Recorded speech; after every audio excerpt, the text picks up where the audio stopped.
So hello everyone, here, welcome to my review of episode 10. I thought it was a pretty good episode, one of the best so far I think, but at the same time, the pace isn't that good, because I have to say though, it felt like, should this battle really take 2 episodes? Was the same, both these last 2 battles now against Yumi and whatever gun girl name is, they have been 2 episodes each. There's a lot of build up here, but this guy had build up 2 weeks ago with Yumi, I would say, and then he's he's at the battle right away. So it feels kind of slow because the game isn't that like advanced. They're never playing like this really advanced games.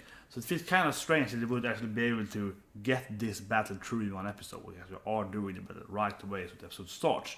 So I don't know how I feel about that. Because on the same time, I like it in the monologue. I like that we finally have an opponent that is just like, we finally have an opponent, it's like, interesting. So of course, he's in the monologue of one of the things that takes the time of the episode. So it's kind of like, I feel very, I was like perplexed, I guess, what things I did like the episode. But that was good though. Finally have a person that's actually like, she's probably doing this for this tip. Because they're playing poker, right? But it's class poker, when you have your hand, you like discard a few cards into your new cards, and you can see you discard, so it's like, she's throwing away the 7s, or that means she has this thing, or so on. So I like that, and that's probably her plan. So I guess in the whole thing there, you could lose thing, do this crazy all in, that's a cool scene, but also kind of crazy weird. That will likely lead to her having been like, haha, no, I got you because I got to play me again. You get another girl, gets her money in, so now you're gonna play with more money, and I'm gonna get even harder because I tricked you to play me. I'm actually way better than I was the first round. It's like a very classic shark. It's extremely shark. I mean, one thing, because unfortunately he will of course say yes. Well, actually, maybe he might have to say yes if he gets money from her, I suppose so. Otherwise, I would be loud if he said no. He said no earlier last week. So now he said no, I'm gonna play you again. You have no money, and like I know you have this chance. That would be nice if he like refuses. But I guess he can't, I suppose. But yeah, another thing, of course, they're playing poker, but he had like way more ships.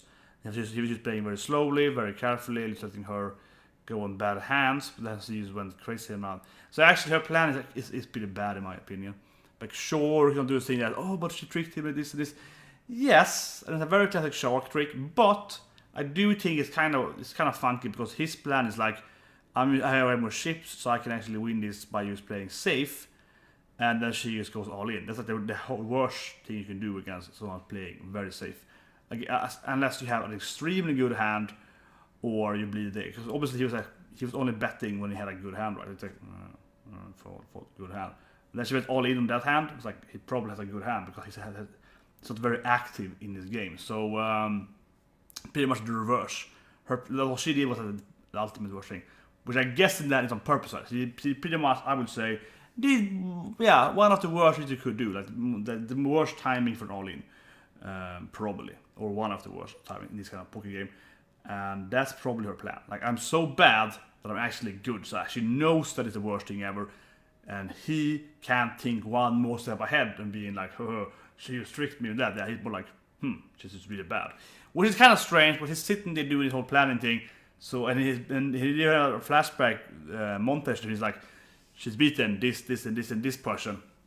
But not me, because I know this about her. That would kind of feel like he should be able to also deter to say, she probably just tricked me, or not tricked me, or she just the money, but she did it for the general plan of tricking me. I hope he understands that. It doesn't really matter in that game, though obviously she take her money and be happy, but they're obviously going to be forced into our next game, and then I hope that he's going to be like, okay, I know you've lost on purpose, I'm not that stupid, I hope so. That would make his character a lot better at least. Because the rest of every person she ever faced had been bad at gambling. It's been crazy, right? Which is the big problem with animated. They're bad at gambling. This is the first guy that ever had any kind of reasonable plan when he played the game. And this is the first guy that has like level 1 skill or higher in the game. Like ever as freaking like level 0, just crazy. He's the first person ever to be like, maybe I should do this thing. She's doing A, then I should do C. He's the first guy that ever had like, I see this thing happening, then this is my reaction to it. Yeah, the first guy to actually be alive in the game, right? Not to have his own like mental insanity on his side. So I liked it a lot with him. But episode itself was kind of slow. I liked the vice president though with the mask being in there. He's looking crazy as always. I'm guessing she's using kind of voice altering in her mask. That would make sense. She's probably doing that, right? And yeah, is she gonna be next opponent after him? Maybe. I think Yumiko has to beat her before she can beat the president. But they also have the president's aide, which could be a point before that as well. So I don't know the order there, but I think Mascot is probably gonna be way later. Actually, it's kind of. I feel it's probably gonna be the one in the weird like Pokemon suit, the Pikachu girl. Yeah, I think it's probably her. Whatever the thing is supposed to be, some kind of huge plastic suit thing.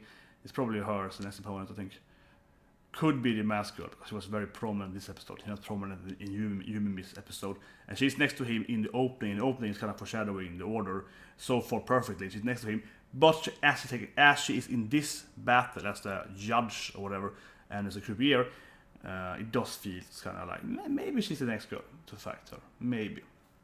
That being said, again though, I think the anime is kind of funky on that way. It's like, oh, we have to play this poker game with my cards. Like, they don't seem to cheat so far, and she's lost on her own, which I guess is her general plan.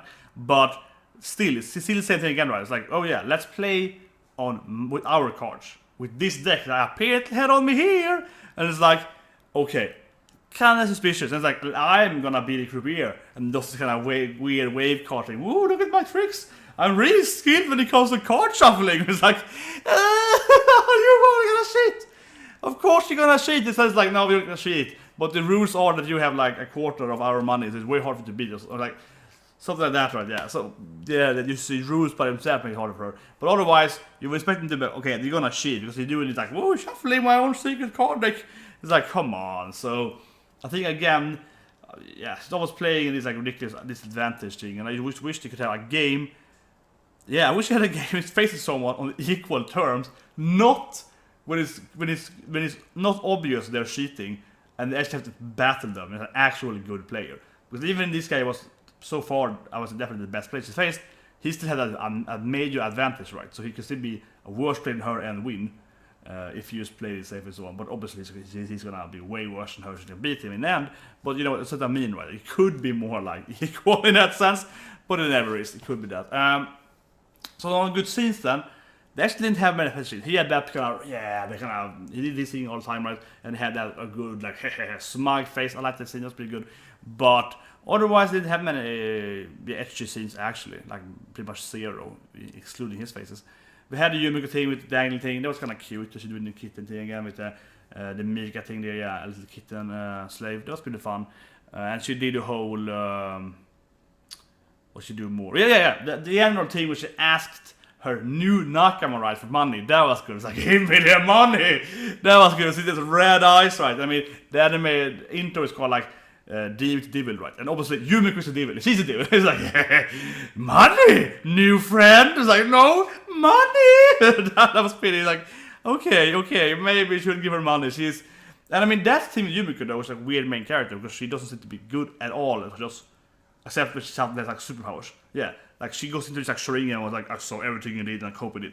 So suddenly she gets that mode where she beats people, and that is I find irritating. Like either she's like ridiculously godlike good at the game you're doing suddenly, or she's just crazy, right? Like all in. It's like, I need more money. Where's my money, friends? It's like, give me money. And usually you'll be like, no, I think you have enough. And you're probably going to lose the money. She'll be really bad at it.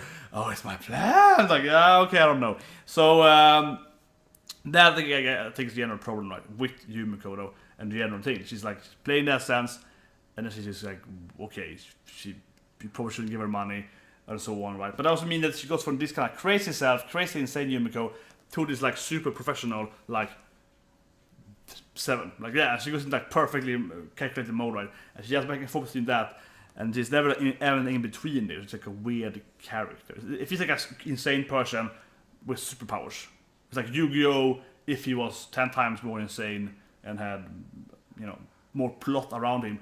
And see that thing, that's just kind of weird. Yeah, it's like, and also Yu-Gi-Oh! And Yu-Gi Moto from season 1 was season 0 kind of the first book when he burned people as well. That season, that season of Yu-Gi that no one had watched before he played card games. It's kind of like that, right? But with more plot around here, and it's generally like a worse player, except when he goes into that Farah mode.